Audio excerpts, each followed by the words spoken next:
μαμάδες στο Blender. Καλώς ήρθατε στο χάος. Αυτή τη φορά στο χάος που λέγεται ταξίδι με παιδιά. Είμαι σίγουρη ότι πολλοί από εσάς αγαπάτε τα ταξίδια όπως τα αγαπάω κι εγώ και το να κάνεις ένα ταξίδι με το παιδί σου, με τα παιδιά σου, σίγουρα δεν είναι το ίδιο. Σίγουρα είναι διαφορετικό. Θα μιλήσουμε λοιπόν για αυτή την εμπειρία σήμερα. Θα μιλήσουμε για την αξία των ταξιδιών, για το τι εικόνες προσφέρουν, τι ερεθίσματα, γενικότερα γιατί αξίζει να ταξιδεύουμε με τα παιδιά μας. Για να είμαι ειλικρινής, θα συζητήσουμε για αυτά τα ταξίδια που λες πάμε ένα ταξίδι να χαλαρώσουμε και καταλήγει να μην είναι χαλάρωση. Αλλά γιατί παρόλα αυτά εξακολουθεί να αξίζει να ταξιδεύουμε με τα παιδιά μας, εξακολουθεί να έχει πλάκα να διαπραγματεύεσαι σε μια άλλη χώρα, σε ένα άλλο σημείο του πλανήτη και της γης, να ζεις όλα αυτά τα tantrums, να ζεις γενικότερα ωραίες και περίεργες καταστάσεις ταυτόχρονα, γιατί τώρα να διαφωνείς στη μέση του δρόμου σε μια άγνωστη και για σένα πόλη, άντε να πούμε ότι είναι ευχάριστο τέλος πάντων. Αλλά δεν θα σταματήσω να πιστεύω και να λέω ότι τα ταξίδια είναι αυτά όμως που προσφέρουν καινούργιες εικόνες στα παιδιά, τους δημιουργούν και τους ανοίγουν έναν καινούριο κόσμο. Αλλά να μην σας τα πω όλα τώρα στην εισαγωγή, τέλος πάντων θα αφήσω και να συζητήσουμε με περισσότερες λεπτομέρειες λίγο πιο κάτω γιατί όλα αυτά έχουν αξία. Πριν λοιπόν πάμε σε αυτή την ανάλυση, θέλω λίγο την προσοχή σας. Θέλω λίγο να πάτε εκεί γύρω πίσω στα 90s, 2000s, να θυμηθείτε τις δικές σας αναμνήσεις από τα ταξίδια με τους γονείς σας. Τι διαφορά έχω να πω εγώ έχει το τότε, τι σήμαινε ταξίδι τότε με το τώρα. Και θα εξηγηθώ. Στα 90s και στα 2000s, το να πας ταξίδι με τους γονείς σου, συνήθως, δεν ξέρω ρε παιδί μου, σε μια average οικογένεια, σήμαινε να μπεις στο αμάξι και να πας μέχρι το χωριό, στον παππού, στη γιαγιά ή να πας σε μια διπλανή πόλη, δεν ξέρω εγώ τι, να πας σε ένα άλλο μέρος της Ελλάδας. Λέω εγώ τώρα ή τουλάχιστον εμένα είναι αυτή έτσι μια πολύ έντονη ανάμνηση από ταξίδι. Φυσικά ήμασταν στο πίσω κάθισμα, όχι σε καρεκλάκι, όχι με ζώνη, με ένα σκασμό παιχνίδια, με ένα σκασμό snacks, γιατί φυσικά πεινάγαμε σε όλη τη διαδρομή, με το να κάνουμε ό,τι θέλουμε εκεί στο πίσω κάθισμα. Κάπου μπορεί να υπήρχε και μια γιαγιά η οποία προσπαθούσε να σε βάλει σε σειρά, φυσικά ανεπιτυχώς. Έχω την εικόνα των γονιών μου με τους παππούδες μου να συζητάνε, να γελάνε, να διαφωνούν μέσα σε 10 λεπτά και μέσα σε όλο αυτό το χάος, ενώ υπήρχαμε εμείς, να μας απειλούν φυσικά ότι ή θα σταματήσεις ή θα σταματήσω το αυτοκίνητο, και δεν υπήρχε συνέχεια, ήξερες τι θα συμβεί. Θα γίνει απλά χαμός. Δεν ξέρω, μπορεί να μιλάω στην ψυχή και στην καρδιά πολλών παιδιών, πολλών millennials αυτή τη στιγμή, αλλά δεν μπορούσα να μην το μοιραστώ, δεν μπορούσα να μην δείξω τι διαφορά έχει το τότε με το τώρα. Πάμε στο αεροδρόμιο, μπαίνουμε σε ένα αεροπλάνο κατά πάσα πιθανότητα κάποιοι, πάμε σε ένα άλλο μέρος του πλανήτη ή τέλος πάντων ακόμα και αν πάμε στο χωριό, στους παππούδες, η εμπειρία είναι τελείως διαφορετική. Καρεκλάκι, κατά πάσα πιθανότητα μένει πιο μεγάλα τα παιδιά, το τάμπλετ μας, υπάρχει μια σειρά τέλος πάντων, είμαστε λίγο πιο οργανωμένοι. Λέμε τώρα. Το ταξίδι με τα παιδιά λοιπόν έχει εκπλήξεις. Πάμε να αναλύσουμε γιατί αυτές οι εκπλήξεις αξίζουν, γιατί είναι σημαντικό να ταξιδεύουμε με τα παιδιά μας. Αν θέλεις να μοιραστείς την ιστορία σου, στείλε μου μήνυμα και έλα να κάνουμε το επόμενο επεισόδιο μαζί. Ταξίδια με τα παιδιά μας λοιπόν. Γιατί έχουν σημασία, γιατί οι εικόνες αυτές που δημιουργούμε σε ένα άλλο μέρος του πλανήτη έχει σημασία. Είτε ταξιδεύουμε με μωρά, με βρέφη, είτε ταξιδεύουμε με νήπια, είτε ταξιδεύουμε με μεγαλύτερα παιδιά. Θα είμαι ειλικρινής. Δοκιμάζεται η υπομονή σου. Δεν είναι μια εύκολη διαδικασία. Υπάρχει κούραση. Δεν είναι αυτό το χαλαρό ταξίδι που κάποτε πιθανότατα θα έκανες. Και ξεκινάω με αυτό για να μην έχουμε την αυταπάτη ότι τα ταξίδια με τα παιδιά είναι το πιο εύκολο πράγμα του πλανήτη. Όχι. Αλλά θέλω να κάνουμε ένα βήμα πίσω, να σκεφτούμε όμως τι ζούμε σε ένα διαφορετικό μέρος του πλανήτη, φεύγουμε από τη ρουτίνα μας, από αυτό που γνωρίζουμε όλοι και μπαίνουμε σε μια διαδικασία να ανοίξουμε τα μάτια μας, να κοιτάξουμε γύρω μας, να ζήσουμε νέες εμπειρίες και αν θες όλη αυτή η κούραση κάπου μπαίνει στο πίσω μέρος και εξαφανίζεται και το ξεχνάς. Γιατί μέσα σε όλο αυτό κρύβεται κάτι ανεκτήμητο που λέγεται ζω κάτι καινούριο, μαθαίνω κάτι καινούριο, βλέπω κάτι καινούριο. Οι αισθήσεις όλων είναι alert γιατί υπάρχει το άγνωστο.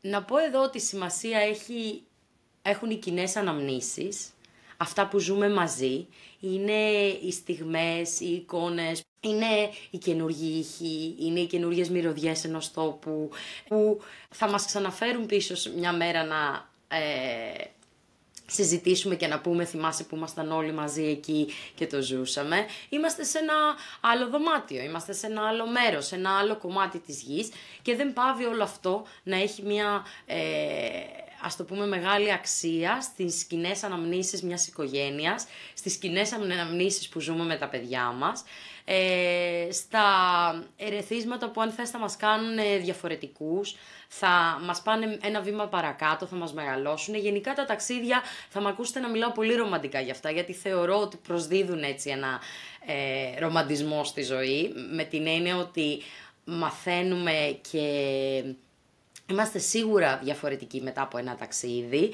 Να πω εδώ ότι είτε πας σε άλλο νομό, είτε πας σε άλλη χώρα, δεν έχει σημασία η γεωγραφία, η αλήθεια είναι.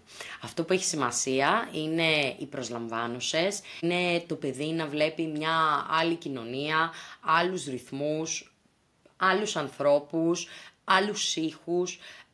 Σίγουρα όλα αυτά θα δεις ότι παρατήρησε τα μάτια τους, το πόσο τους εντυπωσιάζουν τα νέα πράγματα που βλέπουν γύρω τους, οι νέες εμπειρίες που ζουν. Χτίζουν στο μυαλό τους σίγουρα όλες αυτές τις εικόνες. Είναι μικρά κλικς, φαντάσου σαν να παίρνουν φωτογραφίες από κάθε τι που ζουν. Οι εμπειρίες αυτές είναι η τέλεια αφορμή για σύνδεση με το παιδί, είναι η ευκαιρία να του περιγράψεις πράγματα, να του εξηγήσεις, να αλληλεπιδράσετε. Είναι η ευκαιρία να είσαι πραγματικά παρόν.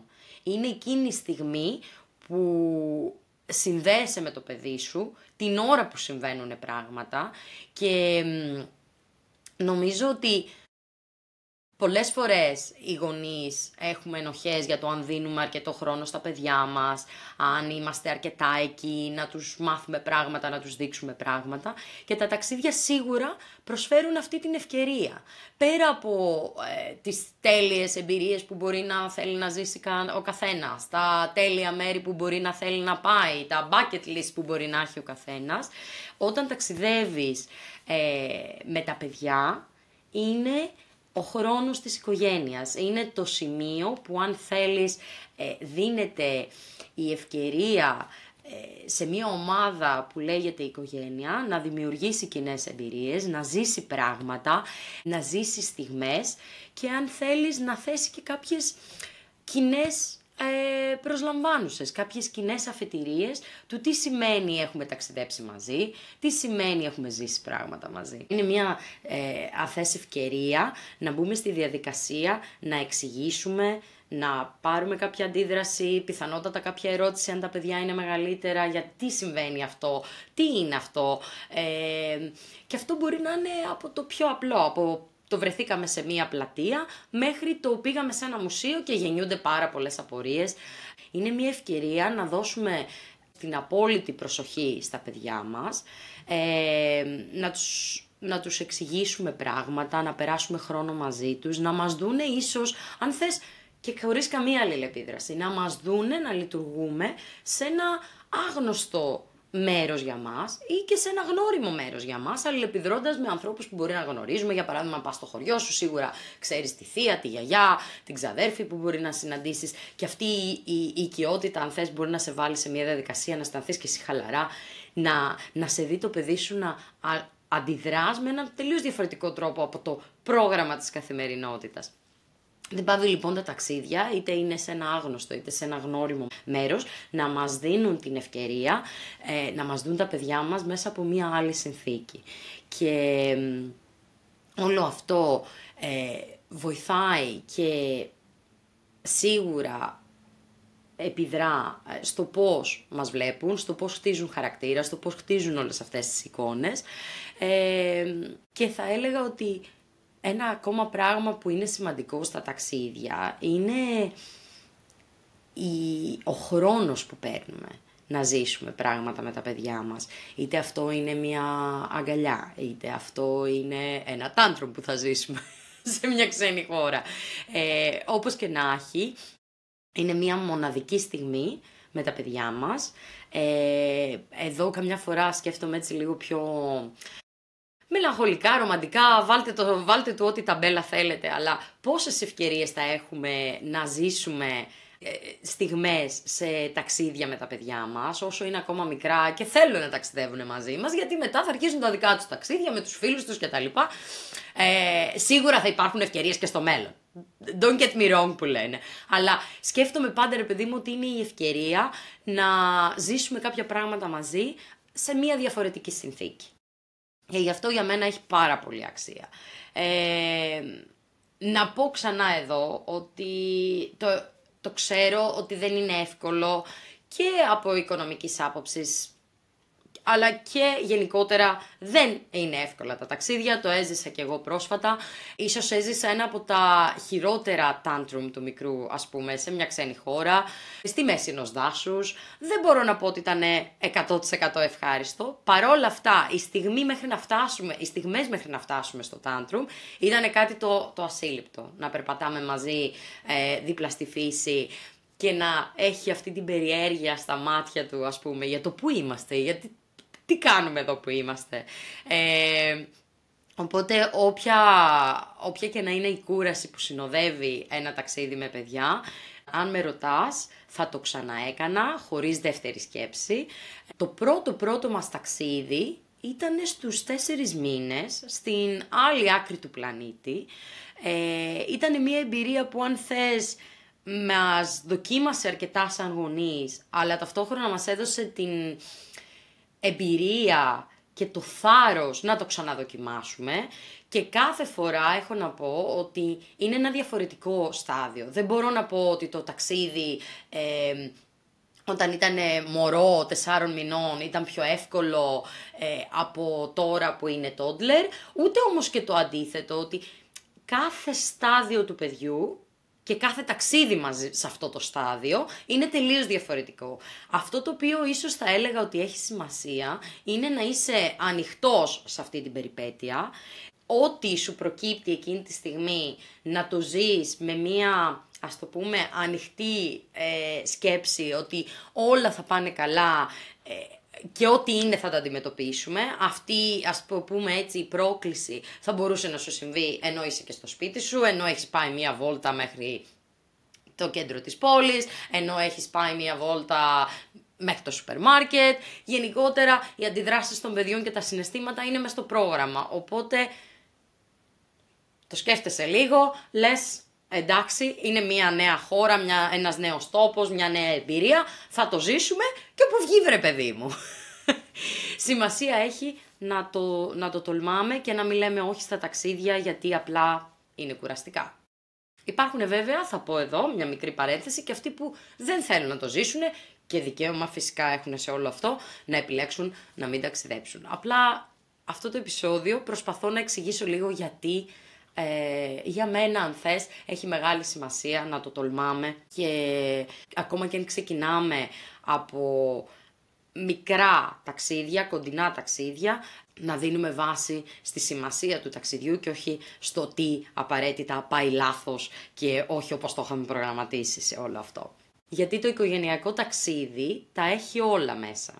Έχει γέλια, έχει χαμόγελα, έχει κούραση, έχει αγκαλιές, έχει δράματα, αλλά όλα αυτά γίνονται οι δεσμοί μιας οικογένειας, γίνονται οι κοινές αναμνήσεις, και όπως και να έχει, αξίζει να ζεις νέα πράγματα, νέες εμπειρίες, σε νέους τόπους θα πω εγώ, με τα παιδιά σου. τόλμησέ το. Αν δεν θες να χάνεις κανένα επεισόδιο από το Μαμάδες στο Blender, ακολούθησέ μας στο Spotify, Apple Podcast, Amazon Music και YouTube. Σε περιμένουμε! Πάμε όμως να δούμε τι δραστηριότητες κάνουμε όταν ταξιδεύουμε με τα παιδιά μας, γιατί όπως είπαμε δεν είναι εύκολο. Δεν μπορείς, ακόμα κι αν είσαι η πιο adventurous ψυχή σε αυτό τον πλανήτη, να κάνεις τα πάντα με τα παιδιά σου, ενώ δεν μπορείς να κάνεις αυτά που συνήθιζες απαραίτητα να κάνεις πριν, χωρίς να σημαίνει ότι δεν μπορείς να κάνεις κάποια από αυτά τα πράγματα. Και θα πω εδώ ότι σημασία έχει να δίνει σημασία στο στάδιο που είναι το κάθε παιδί. Δηλαδή, για να εξηγηθώ, όταν έχεις ένα βρέφος, το βρέφος έχει ένα πολύ συγκεκριμένο πρόγραμμα, ακόμα κι αν είσαι σε ένα άλλο μέρος του πλανήτη.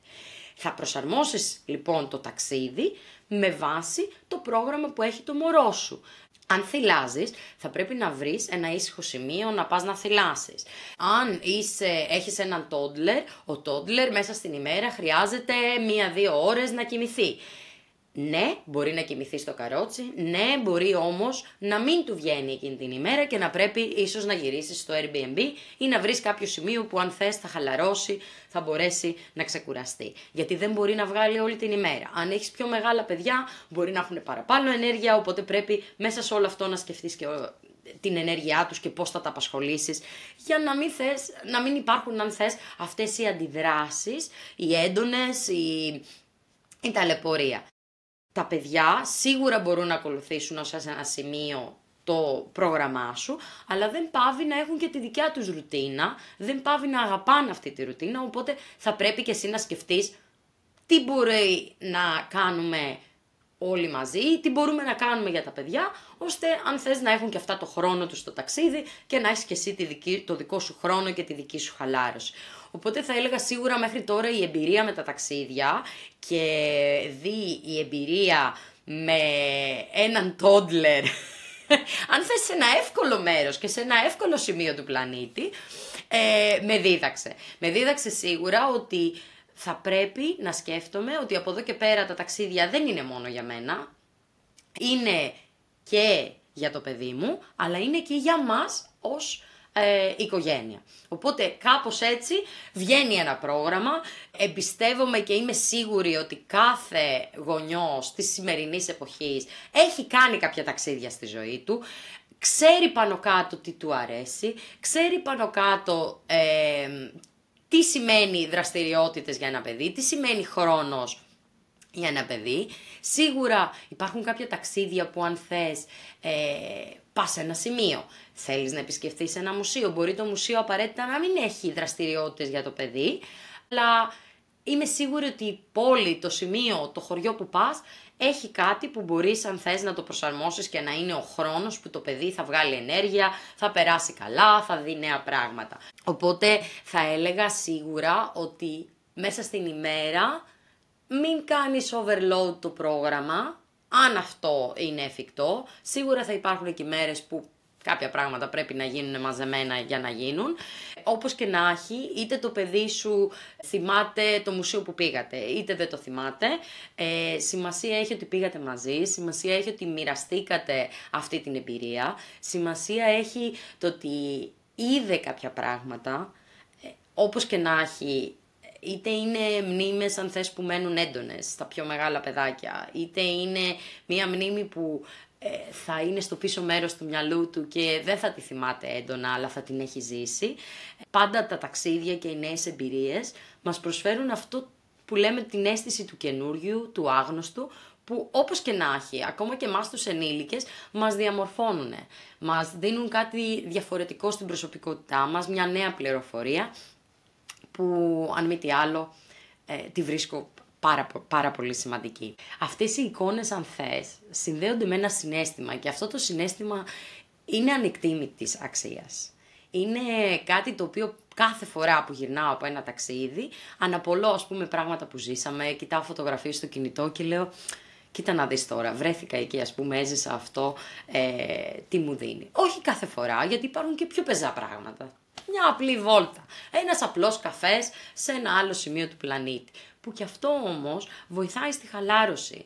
Πολλές φορές βρίσκω να γυρίζω από ένα ταξίδι και να έχω αδειάσει, ρε παιδί μου, συναισθηματικά. Αυτό που λέμε το «αχ, έφυγε ένα κομμάτι του στρες, έφυγε ένα κομμάτι της ρουτίνας και γέμισα νέες εμπειρίες». Ήπια καφέ, αυτό που λέω, σε ένα άλλο καφέ, σε αυτόν τον πλανήτη, με τον άνθρωπό μου, με την οικογένειά μου πλέον, και αν μη τι άλλο, αυτό έχει πολύ σημασία. Και μιλώντας και λέγοντας για τον άνθρωπό μου, να πω εδώ ότι έχει μεγάλη σημασία με ποιους ταξιδεύουμε. Δεν ταξιδεύουμε πάντα μόνοι μας. Ταξιδεύουμε με την οικογένειά μας, με φίλους. Και θέλω εδώ να πω πόση μεγάλη αξία έχει τα παιδιά, και όχι μόνο τα παιδιά, και εμείς να ζούμε στιγμές με άλλους ανθρώπους, οι οποίοι αν θες βλέπουν τα ταξίδια από μια διαφορετική οπτική γωνία, δίνουν σημασία σε άλλα ερεθίσματα, σκέφτονται με ένα διαφορετικό τρόπο, φίλοι μας μπορεί να μας προτείνουν κάτι το οποίο αν θες δεν έχουμε δοκιμάσει σε προηγούμενα ταξίδια. Μπορεί να είναι πιο πολύ της φύσης αυτή, ενώ εμείς είμαστε πιο πολύ του αστικού ιστού και το να πάμε να πιούμε ένα χαλαρό καφέ ή να φάμε ένα καλό φαγητό σε ένα εστιατόριο. Υπάρχουν άλλοι άνθρωποι που δίνουν αξία στο να περπατήσουν για να δουν την πόλη. Υπάρχουν άλλοι που σου λέει εγώ θέλω να πάω να δω ένα μουσείο. Δεν έχει σημασία τι κάνουμε σε αυτά τα ταξίδια απαραίτητα. Με την έννοια ότι ο καθένας έχει μια διαφορετική έννοια του τι σημαίνει ταξίδι, τι σημαίνει καινούργια εμπειρία. Σημασία έχει όμως καμιά φορά να ζούμε αυτές τις στιγμές με τους ανθρώπους μας, να γελάσουμε σε ένα διαφορετικό σημείο του πλανήτη, να αγκαλιαστούμε, να διαφωνήσουμε αν θες, γιατί και αυτό μες στο πρόγραμμα είναι.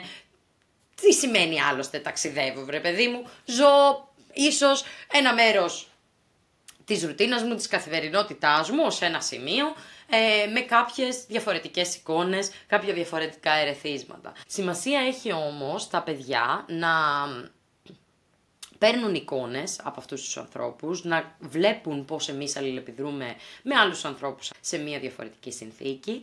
Φυσικά, όπως σε όλα τα πράγματα, κάθε άνθρωπος γύρω τους δίνει κάτι, τους αφήνει κάτι στην ψυχή τους, στις εμπειρίες τους, στον τρόπο που αντιλαμβάνονται τον κόσμο. Έχει σημασία σίγουρα να κάνουμε ταξίδια και με τους συγγενείς μας, με τους δικούς μας ανθρώπους, και αυτό δημιουργεί μια κοινή εμπειρία και ένα κοινό σημείο αναφοράς με την ευρύτερη οικογένεια. Πόσοι από εμάς, και έτσι ξεκίνησε και το podcast, συζητάμε για τις εμπειρίες που είχαμε με τους παππούδες, με τις γιαγιάδες, με το ότι μπορεί να μας πρόσεξαν ένα απόγευμα για να βγουν, βρε παιδί μου, και οι γονείς μας να κάνουν κάτι διαφορετικό, γιατί και αυτό μέσα στο παιχνίδι είναι. Πόσες εμπειρίες μπορείς να θυμηθείς με τη θεία, το θείο, με τους γονείς και τους συγγενείς σου να συζητάνε διάφορα πράγματα, να ακούς, να διαφωνούνε, να βλέπεις διαφορετικό ύφος, ας το πούμε έτσι, που η κάθε οικογένεια και η κάθε δυναμική μέσα σε αυτή την οικογένεια λειτουργεί. Όπως και να έχει, τα ταξίδια για μένα είναι, πραγματικά δεν θα σταματήσω να το λέω, τόσο σημαντικά και για σένα τον ίδιο, στο να αποφορτιστείς και να αλλάξεις εικόνες, αλλά και στα παιδιά που τους δίνεται μια ευκαιρία να ζήσουν κάτι διαφορετικό. Και είναι πάρα πολύ σημαντικό να ζουν τα παιδιά πράγματα μαζί μας. Δεν χρειάζονται οι τέλειες εμπειρίες, δεν χρειάζονται τα τέλεια ταξίδια. Ακόμα και αν μιλάμε για απλή καθημερινότητα σε ένα άλλο σημείο του πλανήτη, δεν πάβει να είναι μαζί μας, δεν πάβει να είμαστε εκεί, δεν πάβει να το ζούμε μαζί και να τους δείχνουμε πώς λειτουργεί η ζωή. Δηλαδή είναι ένα μάθημα ζωής. Ξέρω το έχω κάνει πολύ ρομαντικό και πολύ έτσι βαρύ του τι σημαίνει ταξίδια, που καμιά φορά σκέφτομαι και λέω μπορεί το ταξίδι να είναι απλά ένα χάος, ρε παιδί μου, δεν μπορεί να μην είναι τίποτα από όλα αυτά, αλλά όπως και να έχει, νομίζω ότι αν γυρίσεις το χρόνο πίσω, στάνταρ έχεις πάρει κάτι από κάθε ταξίδι. στάνταρ μία εμπειρία έχει χαραχθεί έντονα μέσα σου και σου έχει δώσει κάτι σε αυτή τη ζωή. Οπότε, ναι, θα έλεγα ότι μη μ' ακούτε ή μάλλον ακούστε με, ότι ακόμα και αν το ταξίδι εντός εισαγωγικών της ημέρας είναι να φύγεις από το σπίτι σου και να πας στο σούπερ μάρκετ, τόλμησέ το, δώσε αν θες αυτή την καινούργια εικόνα σε σένα και στο παιδί σου. Σίγουρα κάτι θα πάρετε και οι δύο. Σίγουρα όταν είμαστε εκεί έξω στην κοινωνία και αλληλεπιδρούμε με άλλους ανθρώπους, ζούμε καινούργια πράγματα, παίρνουμε κάτι. Πολλές φορές σκέφτηκα στο ταξίδι της γονεϊκότητας μέχρι τώρα τι σημασία έχει να ντύνεσαι ακόμα και αν δεν θες και να βγαίνεις έξω από το σπίτι. Ταξίδι για μένα τις πρώτες μέρες, ας πούμε, της ζωής του μικρού ήταν οι βόλτες που έκανα στη γειτονιά. Οι καινούργιες εικόνες που είχα μέσα σε όλο αυτό το άγχος και το χάος του είμαι μαμά και περνάω ένα πολύ ρουτινιάρικο πρόγραμμα κάθε μέρα και προσπαθούσα αυτή η διαφορετικότητα να είναι το βγαίνω έξω από το σπίτι μου. Και όταν κάποιος γονιός τολμάει να πάρει αυτό το βγαίνω έξω από το σπίτι μου και να το κάνει βγαίνω έξω από το σπίτι μου και μπαίνω μέσα στα μάξι μου και πάω κάπου ή μπαίνω μέσα σε ένα αεροπλάνο και πάω κάπου αλλού με τα παιδιά του, θεωρώ ότι έχει κερδίσει κάτι πάρα πολύ σημαντικό που λέγεται εμπειρίες με τα παιδιά σου. Και ναι. Καμιά φορά όταν τα θέματα έτσι γίνονται λίγο, ξέρεις, πολύ ρομαντικά και τέτοια, νιώθω λίγο άβολα, δεν ξέρω γιατί. Αλλά έχει σημασία, βρε παιδί μου. Και καμιά φορά, δεν ξέρω, αξίζει αυτό το, αν θες, απλό για κάποιες οικογένειες, αν θες σύνθετο για κάποιες άλλες, γιατί το να πάνε ένα ταξίδι δεν είναι εύκολη διαδικασία. Όπως και να έχει όμως, αυτό που λέγεται ταξίδι και νέες εμπειρίες, αξίζει να το βάζεις εκεί λίγο στο βάθρο και να του δίνεις την αξία που του αναλογεί. Να μιλάς για τα ταξίδια σαν να είναι κάτι, ξέρεις, πολύ σημαντικό, που έχει πάρα πολύ μεγάλη αξία, που αν θες τα φώτα αξίζει να στραφούν σε αυτό και να δώσουμε περισσότερες λεπτομέρειες στο τι σημαίνει το σήκω βρε παιδί μου να πάμε ένα ταξίδι. Κλείνοντας λοιπόν να πω ότι τα παιδιά δεν ζητάνε το ιδανικό ταξίδι, δεν ζητάνε το ιδανικό πρόγραμμα, δεν υπάρχει αν θέλεις η ιδανική, ας το πούμε έτσι, λίστα πραγμάτων που πρέπει να κάνεις για να πας ένα ταξίδι με τα παιδιά. Προφανώς μπορώ να σας προτείνω πράγματα μέσα από την εμπειρία μου και το τι, αν θες μέχρι τώρα, μου έχει τύχει στα ταξίδια και θα προσπαθήσω να κάνω τέτοιες λίστες γιατί κάποιους τους βοηθάνε. Παρόλα αυτά, νομίζω ότι θα κλείσω λέγοντας ότι σημασία έχει να είσαι παρόν σε ένα ταξίδι, σημασία έχει να ζεις πράγματα με τα παιδιά και σημασία έχει να τους εξηγείς μέσα σε όλο αυτό που λέγεται ταξίδι και νέα εμπειρία, τι είναι αυτό που ζούμε, τι είναι αυτό που νιώθεις εσύ, να δίνεις αξία στο πώς νιώθουν αυτά, να αφήνεις τη στιγμή απλά να υπάρχει και να συμβαίνει και να έχεις πάντα ανοιχτό μυαλό και καλή διάθεση ότι ακόμα και αν ζεις μια δύσκολη στιγμή σε ένα ταξίδι που μπορεί να είναι ένα tantrum, ένας εκνευρισμός γενικότερα είτε μεταξύ της οικογένειας είτε από το παιδί, να δίνει σημασία στο ότι το ζείτε μαζί, στο ότι θα βρείτε μια λύση, να πάτε παρακάτω όπως συμβαίνει πάντα με αυτά τα πράγματα και να δίνει σημασία στο ότι θα είναι κάτι που όσο θα περνάνε τα χρόνια, σίγουρα θα είναι κάτι που θα έχει αξία για σας, που θα το συζητάτε με μια νοσταλγία και με μια αγάπη στη στιγμή αυτή. Και τι να πω, μαμάδες στο blender και λίστα πάνε αυτοκόλλητα. Γι' αυτό λοιπόν πάμε να δώσουμε λίγα πρακτικά tips για το τι χρειαζόμαστε σε ένα ταξίδι. Θα πω εγώ, βάλτε στην τσάντα σας πολύ υπομονή. 1. Σίγουρα χρειαζόμαστε μία τσάντα για το παιδί, για το μωρό. Το μωρό σίγουρα θέλει μία δικιά του τσάντα. Θα έλεγα ότι γενικά έχουμε προφανώς το γάλα του, κάποιες πάνες, αλλαξιές ρούχα γιατί θα χρειαστούν. Αν ταξιδεύουμε χειμώνα, προφανώς έξτρα πραγματάκια, σκουφάκια κτλ. Για να προστατεύσουμε το μωρό. Πιπίλα, ένα αγαπημένο του κουκλάκι, ένα αγαπημένο παιχνίδι σίγουρα. Αν ταξιδεύετε με toddler μπορεί να χρειαστείτε λίγα έξτρα παιχνίδια με την έννοια δραστηριότητες, αυτοκόλλητα, πράγματα που τα κρατάνε έτσι απασχολημένα, ειδικά αν παίρνετε αεροπλάνο. Μια μικρή κουβερτούλα, σίγουρα θα έχετε κάποιο καρότσι, κάτι κοντά. Και θα έλεγα σίγουρα αν έχετε αλλεργίες, το σιρόπι μας ή το EpiPen ή ό,τι χρειάζεται τέλος πάντων, ό,τι είναι απαραίτητο, για οποιαδήποτε, ας το πούμε έτσι, για οποιοδήποτε ιατρικό λόγο.